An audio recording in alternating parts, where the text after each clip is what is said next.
I'm Brian Beaulieu from ITR Economics. Thank you for joining us for this edition of FedWatch. Today is August 11th, and there's a few interesting things that have happened. I want to first start with what's happening with the 10-year bond yield ever since the Fitch rating downgrade. The answer is really not much, and that's pretty much as expected.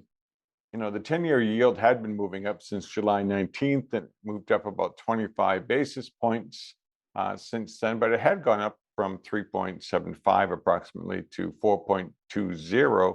And that was 2 days after Fitch came out. It jumped up 20 basis points, but now it's right back down to 4.0%. So the Fitch effect has fizzled, and we expect we're going to be running about this course until the Fed starts lowering interest rates.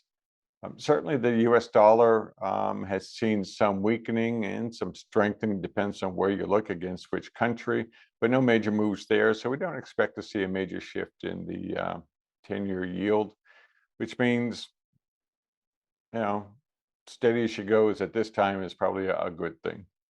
The bigger news is the CPI came out, the July numbers are out, and we saw while headline inflation went up to 3.2%, on an unadjusted basis, the core inflation came down. So we went from 3.1 to 3.2 on the overall. When it comes to core inflation, as measured by the CPI, not the PCE price deflator, we saw that come down to 4.7%. That's still quite a ways from the Fed's desired 2.0%. Really, it's 2.0 to 2.5 in the old days anyways.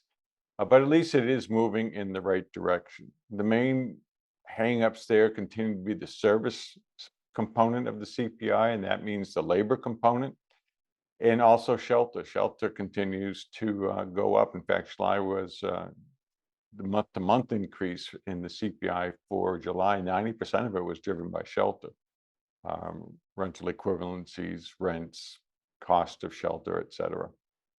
And that's going to be a sticking point in trying to get this inflation rate down. Which brings me to the third and final point, which is the bottom line. And this CPI data is the first of 4 key data points coming out between now and the Fed's September meeting. And it's really got mixed results with the core inflation coming down, hooray. But the overall CPI rate not coming down, and still 4.7% is a sticky number. Shelter is running at 7.7%. Food, which is not in the core number, is running at 4.9%. Although a lot of that is food from restaurants, and again, that's the labor flavor going through there. And where we are, we're still in this inverse yield curve, still looking for some sort of movement, and we're not going to see any near term. Mixed results on this number. Some reason for encouragement, though. Could have been a lot worse. All right, we'll see you next Friday. Thank you for watching this edition of FedWatch.